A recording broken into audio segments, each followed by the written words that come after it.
Alright, so as if it wasn't enough that we already have the Federal Reserve stepping in to crush the revitalization of the American labor movement that we have been seeing over about the last year now, we also are going to have to be contending with a potential Supreme Court case that is coming up that, depending on how they decide it, could essentially kneecap workers' ability to use the main tool, the main weapon that they have at their disposal, and that is going on strike. So the core of this case, we're going to read through a lot of the details here from this great breakdown from Slate, but the core of this case is basically centered around this dispute between some workers who had been delivering concrete for one of these companies, and essentially they decided to go on strike because of a union dispute with their contract, and essentially this company decided to sue the workers and sue the union for damages to some of the concrete products. And essentially, if the Supreme Court allows them to take up this kind of a lawsuit, then again, you would open the door for every single union that goes on strike to be held financially liable for potential economic harm that is caused to the company while they are on strike. Now, of course,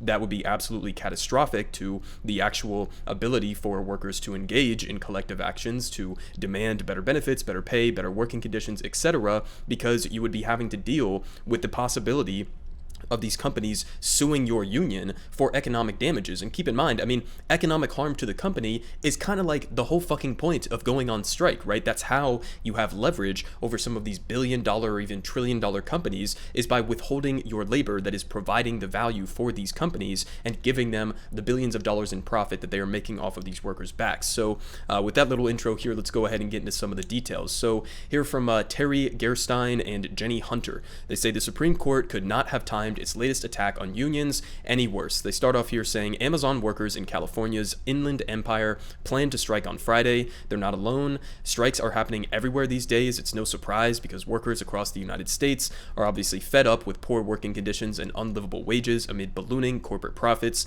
And unfortunately, it's also no surprise that the Supreme Court, an increasingly faithful backer of corporate interests, has just agreed to hear a case that might effectively kneecap workers' right to strike. They say the court's move comes at a time when workers are striking in numerous industries all over the country. By the end of the summer, Starbucks workers had gone on scores of strikes in more than a dozen states, and last week 50 Staten Island Amazon workers walked out after a fire led to concerns about unsafe smoke-filled air. This was an absolutely wild story that I didn't get to cover on this channel, but essentially, I mean, you have videos from within inside this Amazon facility where there was like a massive fire that was taking place, and Amazon was trying to force their workers to go back into the facility and continue working while there was like a fire going on and straight up like hazardous materials or hazardous chemicals that were within the air. Okay, so it was just a completely ridiculous situation, but they continue saying that the rail companies' obstinate insistence on punishing and inhumane schedules nearly drove the U.S. economy off a cliff last month as workers came to the brink of a strike before President Joe Biden helped broker a tentative deal, which was absolute dog shit according to the workers, that temporarily pushed back any work stoppage. They say this week the deal was rejected by members of one union, renewing the strike possibility, and I genuinely hope that they do go on strike regardless of the political consequences or whatever the fuck. If Democrats truly did care about the potential economic and political consequences of a gigantic nationwide rail strike, then you know what you could do? You could step in and you could, if you want to pass legislation, force these companies to abide by what these unions are demanding out of them. And keep in mind, they're talking about the bare fucking necessities. They're not talking about anything crazy. We're talking about like just having the ability to spend time with their families, having, even unpaid or paid time off. All right, these people get, a handful of off days throughout the entire year. I mean, I think it's something like 30 off days, including weekends, throughout the entire year. Okay, so it's just a completely ridiculous situation in regards to that rail strike specifically. And honestly, this whole back and forth with Joe Biden and his board that he set up was just completely absurd, and honestly gave them a pathetic deal, which obviously they are not having.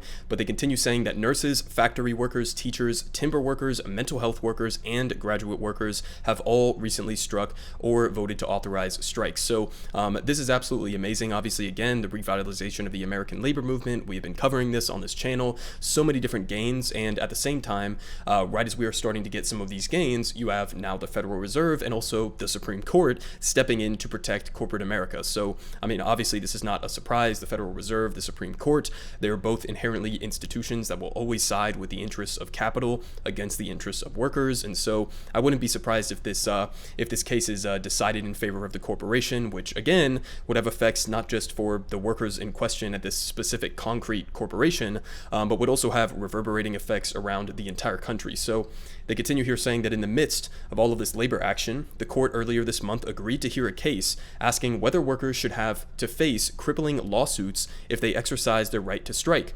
So it's called Glacier Northwest Incorporated v.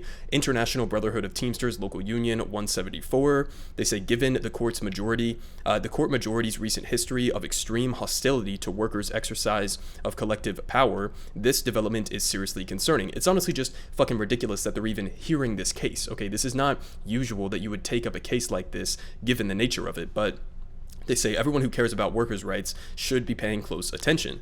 They say Glacier is a Washington corporation that sells and delivers concrete, which hardens quickly if it is not constantly mixed. They say after the prior collective bargaining agreement between the company and its workers expired, and amid negotiations for a new contract, more than 40 Glacier workers went on strike. And when the strike began, all of the striking drivers left their trucks running so that the cement in them wouldn't dry out. Turning off the ignition would not have only rendered the cement unusable, but also permanently damaged the truck. So they actually went out of their way in order to preserve the product, right? They didn't even necessarily have to do this, but they did it, and still this company is suing them for the damages. They say the company managed to empty the cement out of the trucks and there was no harm to the vehicles or premises, but the company had made no contingency plans for backup staffing, so it lost money because it had to dispose of the cement itself. Glacier then sued the union in state court for damages based on the loss of cement. So think about how fucking ridiculous this situation is, right? It's not on the workers to come up with a contingency plan if they're going on strike. That's up to the company to figure that shit out on the back end, to prepare beforehand for that inevitable or likely situation if it should take place, right? But they're choosing to sue the workers and the union for even going out of their way to preserve the concrete for this company, right? So, I mean, essentially, again, what this gets down to, it gets to the heart of whether or not workers should have the collective ability to go on strike in ways that are economically damaging to the company, which again is the whole fucking point of going on strike in the first place. So, I mean, even the idea that the Supreme Court is taking up this case should be terrifying to everybody, because this should be open and shut, right? And they lost in the state court in Washington, and now the Supreme Court decides to take this up. So clearly they're kind of giving us a little bit of an indication, at least in terms of which way they are likely to go on this. But they say that this should not be a Supreme Court case. Workers have the right to strike under federal law, and economic harm to the employer is often an inherent part of striking. They say federal courts have long recognized that allowing state court lawsuits about damages caused by strikes would interfere with the rights protected by the Federal National Labor Relations Act. The legal rule is called preemption. State courts, local courts, and other government bodies are blocked from hearing cases or enforcing laws that regulate conduct that is arguably protected or prohibited by the National Labor Relations Act, because those cases belong before the NLRB, obviously. They say there are exceptions to preemption. If striking workers commit acts of violence, vandalism, or wanton destruction of company property, such as smashing equipment or setting a worksite on fire, that is not within the bounds of federal labor law, and the state courts can act. They say, but these exceptions are limited if employers could routinely file lawsuits against workers or unions for ordinary economic harm that's inherent to the nature of the strike. Workers' right to strike would become meaningless in most instances, because striking would mean taking on the risk of being bankrupted by financially ruinous lawsuits. So I'm just going to leave it off there. I'll link down the entire piece if you guys want to go read more into it. But this is, I mean, a super damaging case that they are taking up here. And honestly, the only potential good that could come out of this, or the only way that I think this, the Supreme Court, which is always going to act on behalf of corporate America, the only way that they would not side on behalf of this company is basically because if you set this standard that corporations can sue for damages caused by a strike, right, economic damages to the company, if they open up that door, well, you could also be opening up the door for, workers who are unionizing or workers who are part of unions to then turn around and in a similar capacity, if state laws were passed in, states like California or New York or other like more pro-union states that are led by more pro-union politicians, you would also open the door for those workers to be able to sue some of these companies for violations of labor law and be rewarded with significantly more economic compensation as a result of that. So the only like saving grace as a part of this, the only thing we can kind of like hold on to for a little bit of hope, is that maybe the Supreme Court recognizes that potential like double jeopardy, or that potential of a double-edged sword in this instance, because if you open up that door, then not only would you be harming the ability for workers to engage in collective action and to potentially cause economic harm to these companies, which is the whole point of going on strike in the first place, but you would also open up that back door for workers to have a little bit more leverage depending on how state laws are passed in response to whatever they decide to do in this case, right? So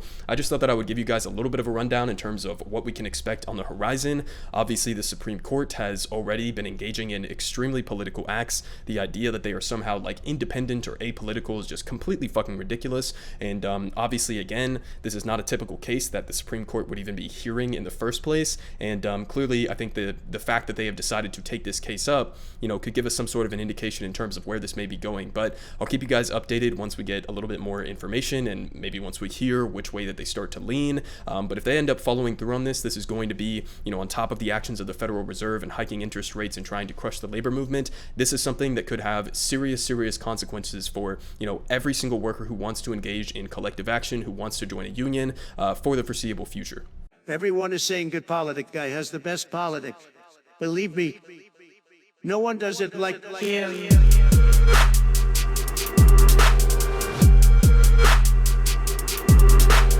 Believe me, everyone is saying